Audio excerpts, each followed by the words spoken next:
वक्रतुंडे महाकाय सूर्यकोटि समप्रभा निर्विघ्नं कुरु मे देव सर्वकार्येषु सर्वदा।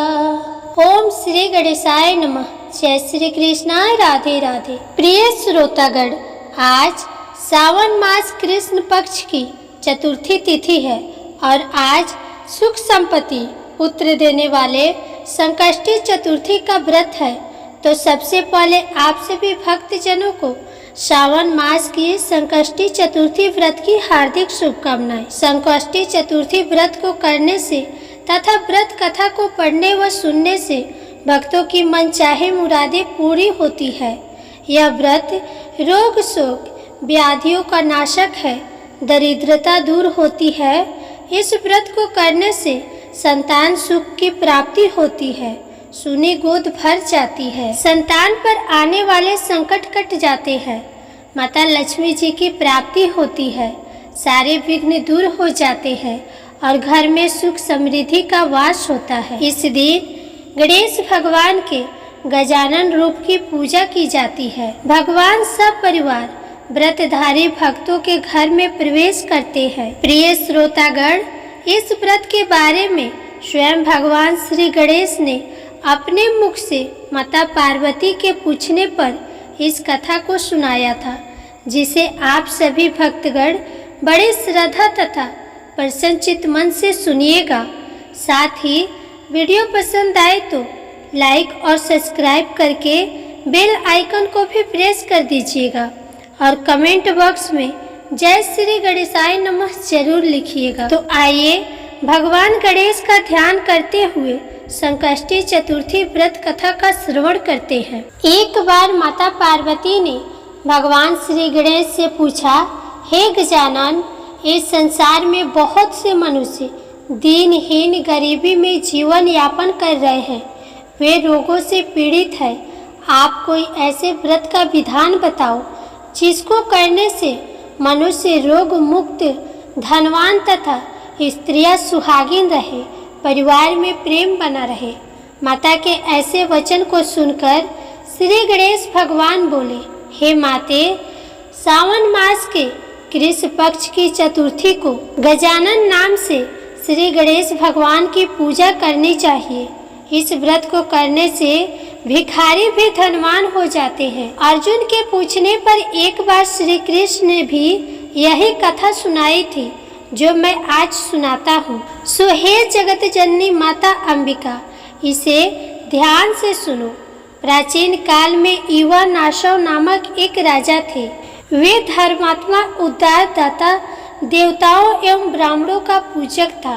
उस राजा के राज्य में विष्णु शर्मा नामक एक तपस्वी ब्राह्मण रहा करते थे। वे वेदांत एवं शास्त्रों के ज्ञाता थे। उनके 7 पुत्र थे जो सभी धन धान्य से संपन्न थे, परंतु पारस्परिक कलह के कारण सब अलग अलग होकर रहने लगे। विष्णु शर्मा प्रत्येक पुत्र के घर में क्रमशः एक एक दिन भोजन किया करते थे। बहुत दिन बीतने के बाद वे बूढ़े होकर कमजोर हो गए। वृद्धा अवस्था होने के कारण उनकी सभी बहुएं उनका अनादर करने लगी।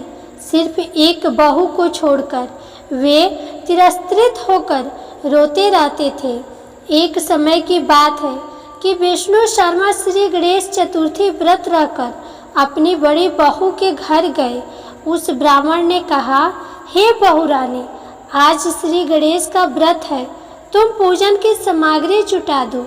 गणेश जी प्रसन्न होकर तुम्हें प्रचुर धन देंगे। अपने ससुर की बात सुनकर कर्कश स्वर में बोली, हे पिताजी, मुझे घर के कामों से कहीं फुर्सत नहीं मिलती, फिर उन झमेलों में पड़ने का कहाँ समय है। ससुर जी, आप हमेशा ही कोई न कोई नाटक रचते रहते हैं और आज गणेश जी का बहाना लेकर आप पहुँचे। मैं गणेश व्रत नहीं जानती हूँ और ना ही गणेश जी को ही, आप यहाँ से चले जाइए। इस प्रकार बड़ी बहू की झिझक सुनकर वे 5 बहुओं के पास बारी बारी से गए, परंतु सभी ने वैसे ही बात कही। सभी जगहों से अपमानित होकर वह कृषकाय ब्राह्मण बहुत ही दुखी हुआ। इसके बाद वह छोटी बहू के घर जाकर बैठ गया। बाकी के 6 बेटे तो धनवान थे, लेकिन छोटी बहू बहुत ही निर्धन थी। वह ब्राह्मण संकोच में पड़कर कहने लगा, अरे बहू रानी, अब मैं कहाँ जाऊँ? 6 बहुओं ने फटकार दिया, तुम्हारे यहाँ तो व्रत सामग्री एकत्रित करने का कोई साधन नहीं दिखाई दे रहा। मैं स्वयं बहुत ही वृद्ध हूँ। हे कल्याणी बहू, मैं बार बार सोचता हूँ कि इस व्रत में सिद्धि मिलेगी, सभी कष्ट का अंत होगा। अपने ससुर की बात सुनकर छोटी बहू कहने लगी। बहू ने कहा, हे पिताजी, आप इतने दुखी क्यों हो रहे हैं?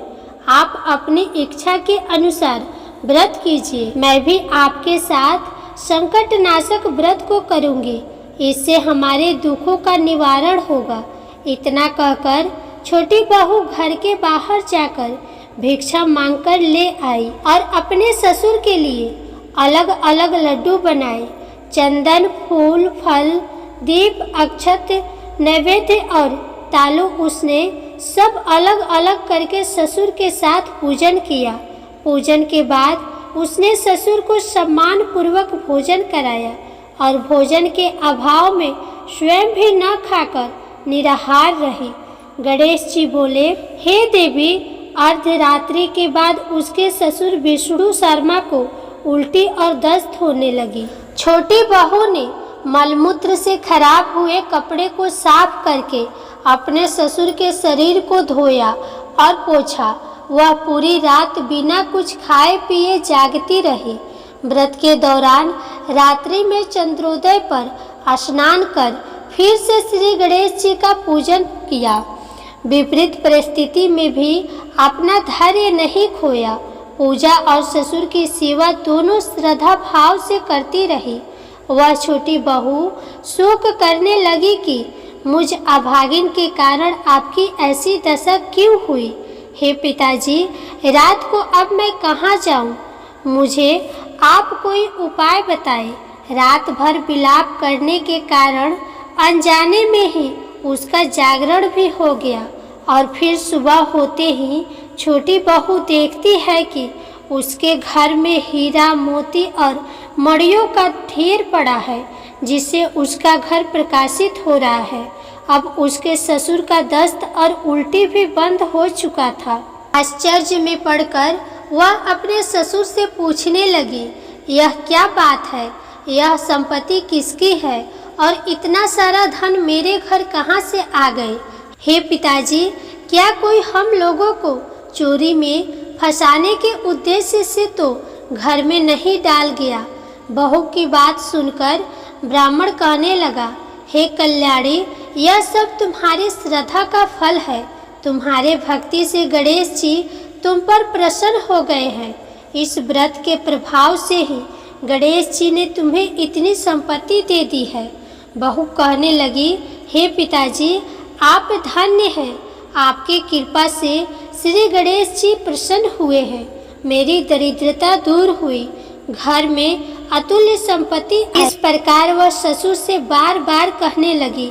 अब छोटी बहू के घर में अपार संपत्ति देखकर अन्य सभी बहुओं के क्रोध की सीमा न रही। उन्होंने कहा, हे बूढ़े, अपने संपूर्ण संचित धन को दे डाला। बहुओं के पारस्परिक कलह को देखकर विष्णु शर्मा डर कर कहने लगे कि इसमें मेरा कोई दोष नहीं है। केवल इस व्रत के प्रभाव से श्री गणेश जी प्रसन्न होकर छोटी बहू को दिए हैं। श्री गणेश जी ने कुबेर जैसी संपत्ति प्रदान की है। हे बहुओं, मैंने पहले तुम्हारे घर जाकर तुमसे अनुरोध किया था, परंतु तुम लोगों ने मुझे दुत्कार दिया। छोटी बहू ने भिक्षा मांगकर पूजन की सामग्री जुटाई।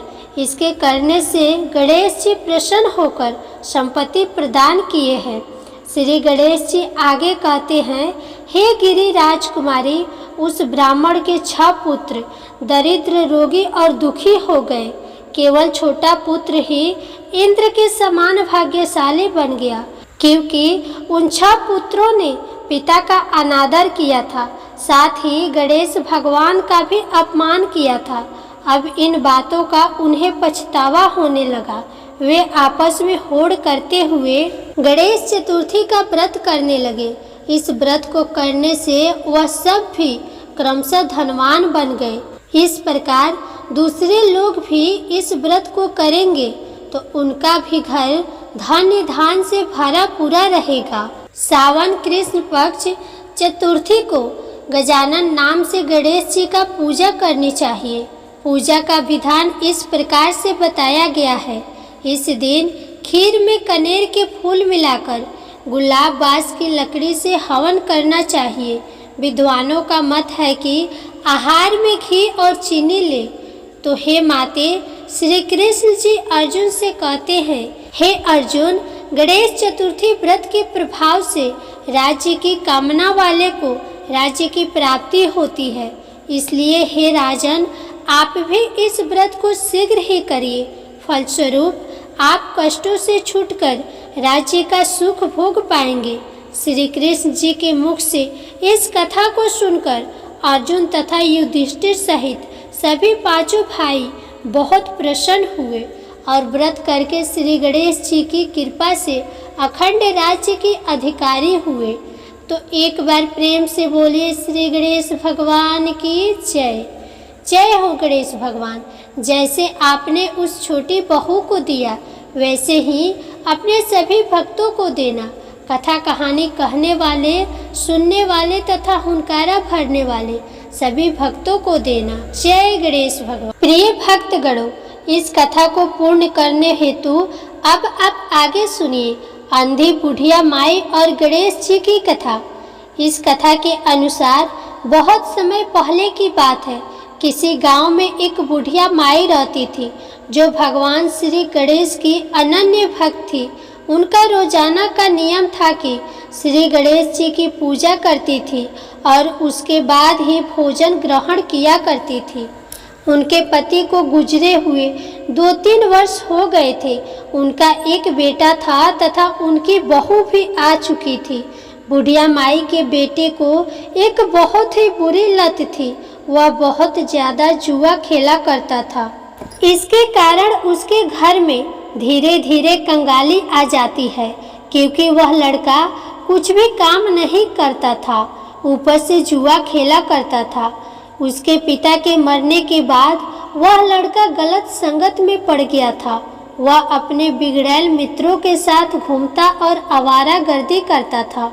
इस बात को लेकर बुढ़िया माई काफ़ी चिंतित रहती थी और साथ ही उस लड़के की पत्नी भी बहुत दुष्ट प्रवृत्ति की थी। अपने सास की तनिक भी चिंता नहीं करती थी। एक बार की बात है, अपने बेटे के इस व्यवहार से तंग आकर बुढ़िया माई श्री गणेश जी के मंदिर में जाती है और वहाँ बिलख बिलख कर सुबह से शाम तक रोती रहती है और गणेश भगवान से एक ही प्रार्थना करती है कि वे उनके पुत्र को सद्बुद्धि दे। बुढ़िया माई के करुण पुकार को सुनकर गणेश भगवान को बहुत दया आई। उन्होंने बुढ़िया माई के पुत्र की बुद्धि को घुमा दिया। अब उस लड़के को सब कुछ समझ में आ जाता है। अब वह लड़का गांव छोड़कर शहर में धन कमाने के लिए चला जाता है। शहर में जाकर वह लड़का एक सेठ की दुकान पर काम करने लगता है। इधर उस लड़के की पत्नी उसकी माँ के साथ बड़ा ही बुरा बर्ताव करने लगती है, क्योंकि अब घर पर उसका पति नहीं था और वह उसकी सासू माँ 2 ही जन थे। एक दिन की बात है, बुढ़िया माई ने अपनी बहू से कहा, हे बहू, मुझे 3 कोना पराठा खाने का मन है, जरा बना तो देना। अब अपनी सास की फरमाइश को सुनकर बहू को बहुत गुस्सा आया। उसने एक बिल्ली को मारकर उसे पकाकर अपने सास के सामने रख दिया। बुढ़िया माई को रात को दिखाई नहीं देता था। अब रात के समय जब बुढ़िया माई भोजन करने बैठी, तब उन्होंने जब भोजन को हाथ लगाया कि पकवान की 1 पूंछ, 4 पैर और 2 कान है। बुढ़िया माई जानती थी कि वह बहुत ही कमज़ोर है, उन्हें रात में दिखाई नहीं देता। अगर बहू से उन्होंने प्रतिरोध किया तो बहू उन्हें मार डालेगी। इस डर से बुढ़िया माई ने उस मरी हुई बिल्ली को अपने चरपाई के नीचे छुपा दिया और अपने बेटे के आने का इंतजार करने लगी और गणेश भगवान का ध्यान भी करती रही। भगवान श्री गणेश की कृपा से एक दिन बाद ही बुढ़िया माई का बेटा अपनी माँ से मिलने के लिए घर चला आता है। लड़का जब अपने घर आता है तो देखता है कि उसकी पत्नी खाना बना रही थी। अचानक अपने पति को आया देखकर वह घबरा गई और कहने लगी, आपने हमें बताया नहीं कि आप घर आ रहे हैं। फिर वह कहता है कि जल्दी में मैं खत लिखना भूल गया और मुझे माँ की बहुत याद आ रही थी, इसलिए मैं तुरंत ही उनसे मिलने के लिए छुट्टी लेकर चला आया हूँ। बेटे को जब घर में माँ नजर नहीं आई तो वह अपनी पत्नी से पूछता है तो वह कहती है कि माँ अभी अभी गणेश जी की मंदिर में गई है, थोड़ी देर में लौटकर आ जाएंगे। इंतजार करते करते जब माँ लौटकर घर आती है उस समय संध्या का समय हो चुका था और उस बुढ़िया माई को दिखना भी बंद हो गया था। अपनी माँ को देखते ही वह बेटा अपनी माँ के चरणों में गिर पड़ता है। तब बुढ़िया माई ने बहू की नज़र बचाते हुए उस बिल्ली के मरे हुए पकवान को अपने बेटे को दिखाते हुए कहा, बेटा जरा इसे देखना तो सही, क्या पराठे के 2 कान, 4 पैर, 1 पूँछ होते हैं? यही तुम्हारी पत्नी ने मुझे खाने को दिया था। मैंने उसे कहा कि मुझे पराठे बना के दो तो उसने मुझे मरी हुई बिल्ली बनाकर दे दी, तो उसने मुझे मरी हुई बिल्ली बनाकर दे दिया। यह देखकर बेटा बहुत ही गुस्सा हुआ और अपनी पत्नी को बुलाकर उसे दिखाता है। यह देखकर पत्नी भी बड़ी शर्मिंदा होती है। अपनी पत्नी के इस कुकृत कर्मों को देखकर बेटे ने उसे घर से बाहर निकाल दिया। अब इसी तरह एक दिन गणेश चतुर्थी का व्रत आया। बुढ़िया माई ने गणेश चतुर्थी का व्रत किया। बुढ़िया माई के निरंतर भक्ति से प्रसन्न होकर श्री गणेश ने उन्हें दर्शन दिया और कहा, हे बुढ़िया माई, तुझे क्या चाहिए? जो चाहिए वो मांग। बुढ़िया माई ने कहा, हे गणेश जी भगवान, मुझे आंखें दो और बहू को सद्बुद्धि दो और मेरे बेटे का भरा पूरा परिवार दो। भगवान श्री गणेश बुढ़िया माई के एक ही वचन में ऐसा सुनकर बड़ा ही प्रसन्न होते हैं और बुढ़िया माई को उनकी आंखें वापस कर देते हैं। अब बुढ़िया माई को दिन के साथ रात्रि में भी अच्छे से दिखाई देने लगा और बहू को भी सद्बुद्धि आ जाती है। बहू भी अपने पति से क्षमा याचना करती है। बेटा भी बुढ़िया माई के कहने पर बहू को क्षमा कर देता है। इस प्रकार से बुढ़िया माई के बहू बेटे सुखी पूर्वक जीवन व्यतीत करने लगते हैं और भगवान श्री गणेश की कृपा से उनके घर में अपार धन दौलत आ जाती है। कुछ महीनों पश्चात बुढ़िया माई दादी भी बन जाती है। हे गणेश भगवान, आपने जैसे बुढ़िया माई को सब कुछ दिया, उनके परिवार में सुख समृद्धि दी, धन वैभव दिया, वैसे ही आप अपने सभी भक्तों को देना। ओम नमः शिवाय।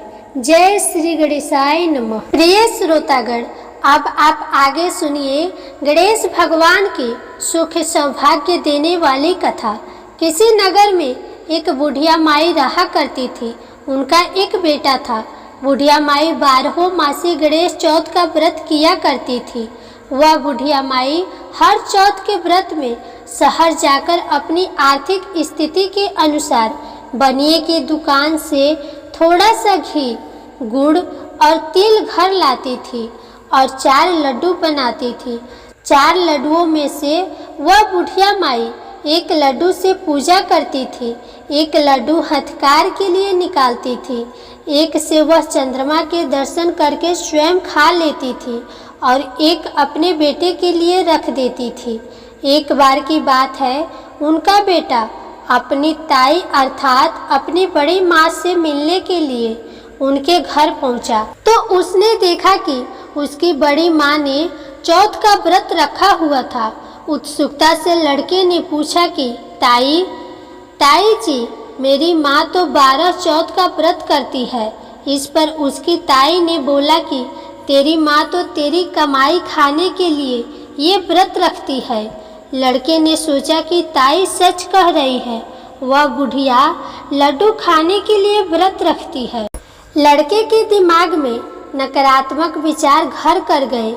अब वह लड़का घर आता है तो उसने देखा कि उसकी माँ तो तिल का लड्डू बना रही है। तो उसने सोचा कि ताई जी तो सही कह रही थी, मेरी माँ तो लड्डू खाने के लिए ही व्रत रखती है, यह झूठ मूठ का व्रत रखती है। घर आकर लड़के ने अपनी माँ से बोला कि माँ, मैं शहर जा रहा हूँ कमाने के लिए। यहाँ जब कमाता हूँ तो तुम मेरी सारी कमाई खा लेती हो। इस पर माँ ने उसे बहुत समझाया और उसे शहर जाने से मना भी किया। उस बुढ़िया माँ के लाख मनाने पर भी वह नहीं माना, इसलिए उसकी माँ ने साथ ले जाने के लिए उस तिल के लड्डू को दे दिया और कहा, बेटा, यह तिल का लड्डू मुसीबत में तुम्हारे काम आएंगे, तो तू चौथ माता का, गणेश भगवान का ध्यान करना, तेरे सारे मुसीबत टल जाएंगे। लड़के ने कहा, माँ ठीक है, यदि तू सच्चा व्रत करती है तो मेरे ऊपर आया सभी संकट टल जाएंगे, यदि नहीं तो मैं संकट में फंस जाऊंगा। शहर जाते समय एक बूढ़ी माँ दिखी। लड़के ने ध्यान से देखा कि बुढ़िया रोती हुई दिखाई दी और साथ में पुए भी बना रही थी, रो भी रही थी और पुए भी बना रही थी। लड़के ने उस बूढ़ी माँ के पास जाकर उसके ऐसा करने का कारण पूछा। बूढ़ी माँ ने जवाब दिया, बेटा, इस नगर के पहाड़ी पर एक बहुत बड़ा राक्षस रहता है। पहले तो वह खाने के लिए इस नगर के लोगों को मार दिया करता था।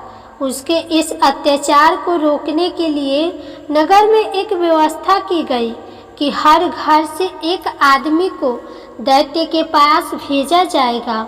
और आज मेरे बेटे की बारी है, इसलिए रो रही हूँ और उसी के लिए पुए बना रही हूँ।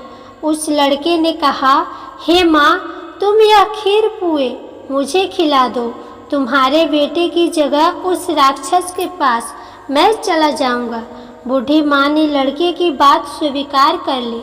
लड़के ने खीर पुए बड़े चाव से खाए और खाकर आराम से सो गया। सोते सोते उसे शाम हो गई। शाम को बूढ़ी माँ के पास राजा के सैनिक आए और कहा कि कहाँ है तुम्हारा बेटा। बूढ़ी माँ ने लड़के से कहा, बेटा, राजा के सैनिक तुम्हें राक्षस के पास ले जाने के लिए आए हैं। वह लड़का खुशी से सैनिक के साथ दैत्य के पास चला गया। उस राक्षस के पास जाकर उसने देखा कि राक्षस तो बहुत भयानक है। अपनी जान बचाने के लिए इधर उधर भागने लगा और माँ माँ चिल्लाने लगा। इतने में ही उसे याद आया कि उसकी माँ ने उसे चौथ माता के तिल के लड्डू दिए थे और कहा था कि मुसीबत में यह तुम्हारे काम आएंगे। उस लड़के ने चौथ माता वाले तिल के लड्डू को निकाले और उस राक्षस के सामने रखकर कहने लगा, हे चौथ माता, हे गणेश भगवान, अगर मेरी माँ सच्चे दिल से मेरी सलामती के लिए व्रत रखती है तो राक्षस का सर कटकर जमीन पर गिर जाए। प्रिय भक्तगण, यह तो चौथ माता और गणेश भगवान का चमत्कार है कि उसका यह वचन कहते ही उस राक्षस का सर कटकर नीचे गिर गया। लड़का सही सलामत वापस आ गया। वापस आते देख उसे राजा ने अपने दरबार में बुलाया और बहुत से उपहार देकर उसे विदा किया। लड़का अपने रास्ते पर आगे बढ़ता चला गया। चलते चलते कुछ समय बाद वह दूसरे राज्य में पहुंचा। उस राज्य में एक प्रथा चलती थी कि बर्तनों के आवे को पकाने के लिए एक इंसान की बलि दी जाती थी। राज्य से आते देख सैनिकों ने उसे पकड़ लिया और आवे में चुनवा दिया और आवे को पकाने लगे। लड़के ने फिर से चौथ माता के तिल के लड्डू को निकाले और बोला, हे चौथ माता, हे गणेश भगवान, अगर मेरी माँ मेरे लिए बिना किसी स्वार्थ के व्रत रखती है तो आवा पकने पर मेरी मौत ना हो। लड़के के ये शब्द बोलते ही आवा पकने पर लड़के की मृत्यु नहीं हुई। जब आवे से बर्तन निकलने लगे तो आवे से मिट्टी के बर्तन के बजाय सोने और चांदी के बर्तन निकलने लगे और लड़के ने अंदर से कहा, बर्तन आराम से निकालना, कहीं मुझे लग न जाए। यह सुनकर बर्तन निकालने वाले आश्चर्यचकित हो गए और उसे आवे से बाहर निकालकर राजा के दरबार में ले गए। राजा भी आश्चर्यचकित था। राजा ने लड़के से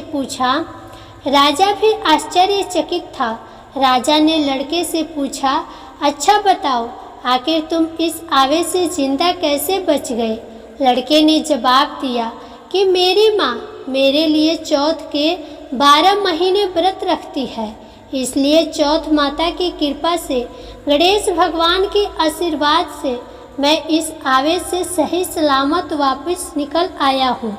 अब देखिए, राजा को लड़के की बात पर यकीन नहीं हो रहा था, इसलिए राजा ने चांदी की सुराही मंगवाई और लड़के से कहा, अगर तुम सच बोल रहे हो तो सुराही की नली से निकल कर दिखाओ। प्रिय भक्तगणों, उस लड़के ने देखा कि एक भौरा सुराही के मुख से बाहर निकला है। लड़के ने चौथ माता का नाम लेकर आंखें बंद करके उस तिल के लड्डू को हाथ में लेकर के कहा, हे चौथ माता, हे गणेश भगवान, अगर मेरी माँ 12 महीने के व्रत रखती है, उसने सच्चे मन से गणेश चौथ, तिल चौथ का व्रत किया है, तो मैं भौरा बनकर सुराही के मुंह से बाहर निकल आऊं।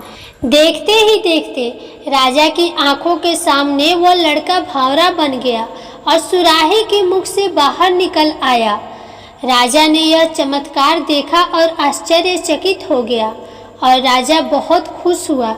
राजा इतना खुश हुआ कि राजा ने अपनी पुत्री की शादी उस लड़के से कर दी। पूरे नगर में राजा ने प्रचार करवा दिया कि नगर की सारी महिलाएं चौथ माता का व्रत करना आरंभ कर दे। कुछ समय बीत जाने के बाद लड़के को अपनी माँ की याद आई कि मेरी माँ तो बिना किसी स्वार्थ के मेरी सलामती के लिए व्रत रखती थी और मैंने किसी अन्य के कहने पर अपनी माँ को गलत समझ लिया। चौथ माता के आशीर्वाद से, गणेश भगवान की अनुकंपा से अभी तक सही सलामत हूँ। इस कारण लड़के ने राजा से अपने नगर जाने की इच्छा प्रकट की। राजा ने उसकी बातें मान ली और बहुत दान दहेज और हाथी घोड़े देकर विदा किया। लड़के के कई दिन की यात्रा के बाद वह अपने घर पहुंचा। जिस दिन वह घर पहुंचा उस दिन चौथ का दिन था। लड़का उसी बनिए की दुकान में गया जहां उसकी माँ हर चौथ को आती थी। लड़के ने सोचा कि माँ इस दुकान से तिल और गुड़ और घी लेने जरूर आएगी। जैसे लड़के ने सोचा था ठीक वैसा ही हुआ। हाथ में लाठी लिए हुए उसकी माँ रास्ते में आती हुई दिखाई दी। उसकी माँ की उम्र बहुत अधिक होने के कारण उन्हें दिखना कम हो गया था। लड़का उसकी लाठी से पैर मारकर और जानबूझकर उसके पुत्र के बारे में अपशब्द कहने लगा। उसकी बूढ़ी माँ ने कहा, भले ही मुझे गाली दे दो पर मेरे पुत्र को कुछ मत कहना। माँ के यह शब्द सुनकर बेटा उनके पैरों में गिर पड़ा और कहने लगा, माँ मैं तुम्हारा ही बेटा हूँ, मुझे माफ़ कर दो। माँ ने उसे पहचाना और गले लगा लिया, पर उसका बेटा इतनी धन दौलत के साथ वापस आया था, इसलिए नगर के वासियों ने विश्वास नहीं किया कि वह उसका ही बेटा है। बुढ़िया ने चौथ माता को याद किया और मन ही मन चौथ माता गणेश भगवान से कहने लगी कि मैंने अगर सच्चे मन से तुम्हारा व्रत किया है तो मेरे स्तनों से दूध आ जाए और दूध की धार मेरे बेटे के मुख में गिरे। प्रिय भक्तगणों, चौथ माता की चमत्कार से बिल्कुल ऐसा ही हुआ। दूध की धार उसके बेटे के मुख में गिरने लगी। सभी लोग देखकर हक्के बक्के हो गए। उन्हें यकीन हो गया कि ये उन्हीं का बेटा है और चौथ माता गणेश भगवान की जय जयकार करने लगे। नगर के सभी लोग चौथ माता का व्रत हर महीने रखने लगे। तो बोलिए श्री गणेश भगवान की जय, चौथ माता की जय। जय श्री कृष्णा, राधे राधे। प्रिय श्रोतागण, संकष्टी चतुर्थी व्रत की कथा आपको कैसी लगी? कमेंट बॉक्स में जरूर बताइएगा।